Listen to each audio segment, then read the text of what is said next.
हिंदू धर्म में अपने पितरों के लिए श्राद्ध करना बहुत ही जरूरी होता है। धर्म ग्रंथों के मुताबिक श्राद्ध के 16 दिनों में लोग अपने पितरों को जल देते हैं तथा उनकी मृत्यु तिथि पर श्राद्ध करते हैं। ऐसी मान्यता है कि प्रत्येक मनुष्य पर पितरों का ऋण होता है, जिसको वो श्राद्ध करके ही चुका सकता है।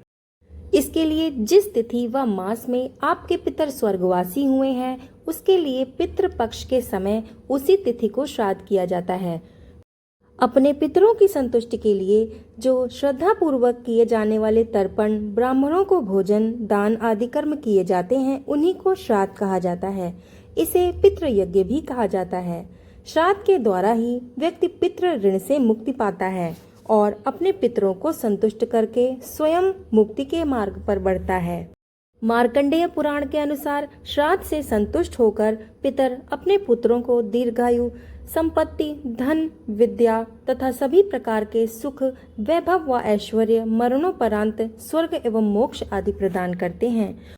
और इसके विपरीत जो मनुष्य अपने पितरों के लिए श्राद्ध नहीं करता है, वो मनुष्य जीवन भर दुखी रहता है और वो बीमारियों से ग्रस्त रहता है।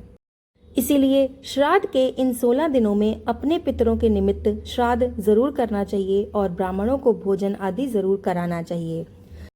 इसके अतिरिक्त पितृ पक्ष में श्राद्ध से जुड़ी ये कथा भी अवश्य पढ़नी या सुननी चाहिए। ऐसा करने से पितरों को शांति मिलती है। तो चलिए सुनाते हैं आपको श्राद्ध की ये कथा।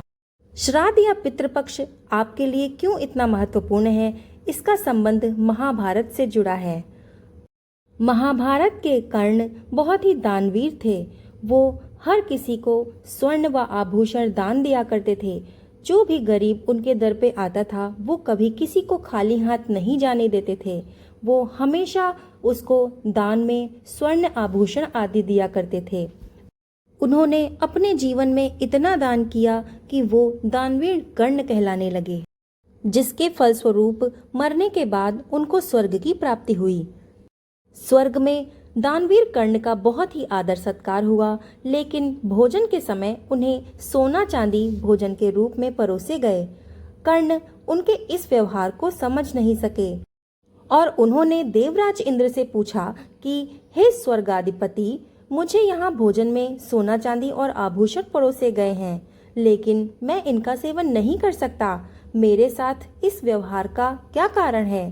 तब इंद्र ने उन्हें बताया कि हे कर्ण, आपने अपने जीवन पर्यंत दान धर्म का पालन किया है और आपके जैसा दानी तीनों लोकों में कोई नहीं है।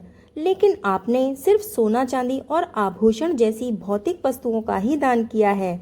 कभी भी आपने किसी पितृदेव को भोजन का दान नहीं दिया, इसलिए आपके पितृ आपसे असंतुष्ट हैं और आपको स्वर्ग में भोजन का सुख नहीं मिल पा रहा है।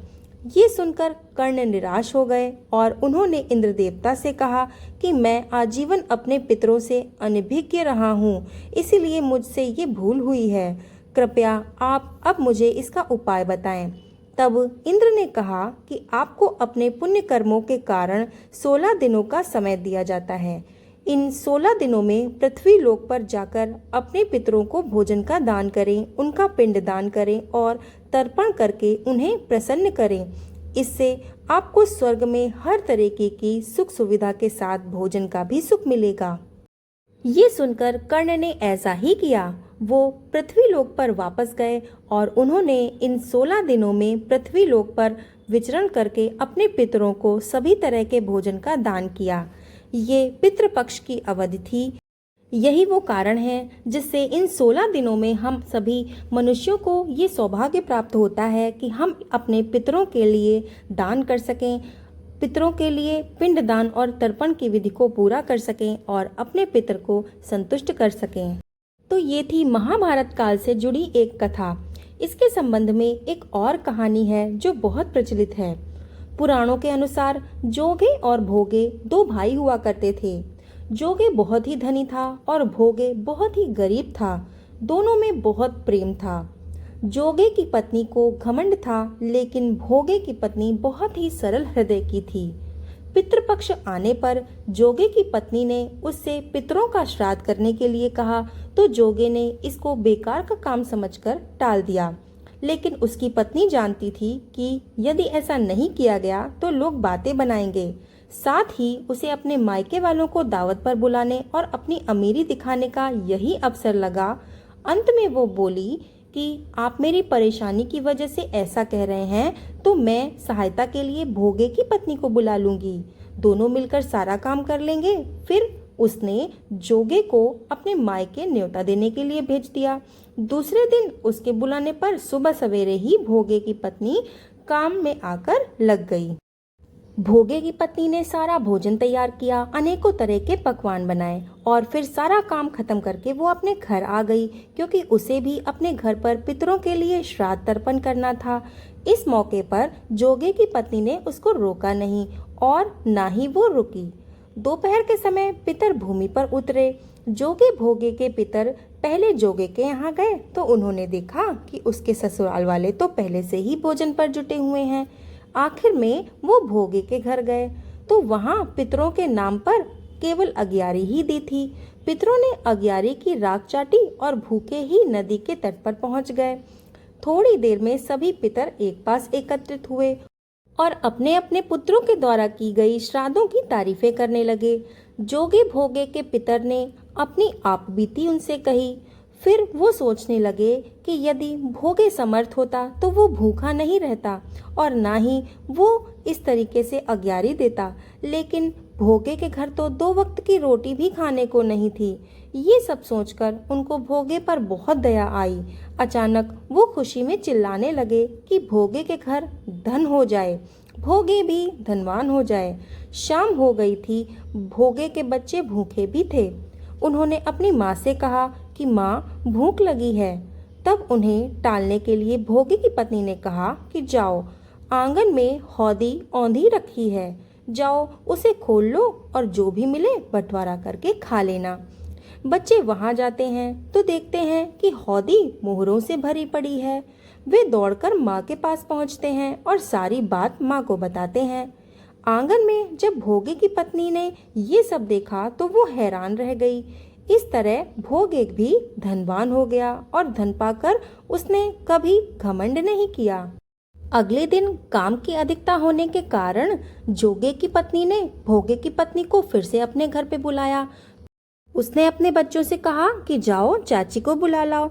जब वो अपनी चाची के घर उनको बुलाने के लिए गए तो वहाँ पे उन्होंने जो देखा उसको देखकर वो चकित रह गए।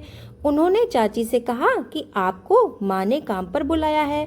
तब उसकी माँ ने कहा कि अब मुझे काम पर आने की कोई भी आवश्यकता नहीं, अब तो तुम्हारी माँ को हमारे यहाँ काम पर आना पड़ेगा। जाओ जाकर अपनी माँ को ये बता दो। तब वो दोनों बच्चे अपनी माँ के घर गए और उनको सारी बातें बताईं। तब उनकी माँ को ये विश्वास नहीं हुआ तो उसने सोचा कि कल देवरानी जी बिना खाए पिए यहाँ से चली गईं, तभी हो सकता है कि वो नाराज हों। तो वो खुद जाकर भोगे के घर गई। वहाँ देखकर उसकी आंखें तो फटी की फटी रह गईं। तब उसने अपनी देवरानी से पूछा कि ये सब कैसे हुआ। तब उसने अपनी जेठानी को सारी बातें बताईं।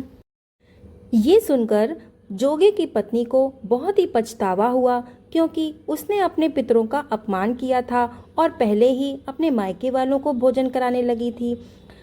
तब उसने अपने पितरों से माफ़ी मांगी और कहा कि अब से मैं भी अपने पितरों के निमित्त श्राद्ध करूंगी। अगले साल पितृपक्ष आया। जोगे और भोगे की पत्नी ने श्राद्ध के लिए 56 प्रकार के भोग बनाए। ब्राह्मणों को अपने घर बुलाकर आदर सत्कार किया और भोजन कराया। भोजन कराकर उनको दक्षिणा दी। सोने चांदी के बर्तन में जेठ जेठानी को भोजन कराया गया। इस तरीके से श्राद्ध करने पर उनके पितर उनसे बहुत ही प्रसन्न हुए और दोनों को आशीर्वाद दिया। तो ये थी श्राद्ध की कथाएं। आपको पितृपक्ष में इन कथाओं का श्रवण जरूर करना चाहिए। इससे आपके पितृ संतुष्ट होते हैं और उनको शांति मिलती है। अगर आपको आज की कथा पसंद आई है तो हमें कमेंट करके राधे राधे ज़रूर लिखिएगा और हमारी इस कथा को लाइक ज़रूर कर दीजिएगा। और चैनल पर नए हो तो हमारे इस चैनल को प्लीज़ सब्सक्राइब कर लीजिएगा और बेल आइकन प्रेस कर दीजिएगा, ताकि ऐसी ही कथाएं हम आपको आगे सुनाते रहें। और व्रत त्योहारों से जुड़ी जानकारी भी आपको इस चैनल के माध्यम से मिलती रहे। वीडियो को लास्ट तक देखने के लिए आपका धन्यवाद। आपका दिन शुभ हो।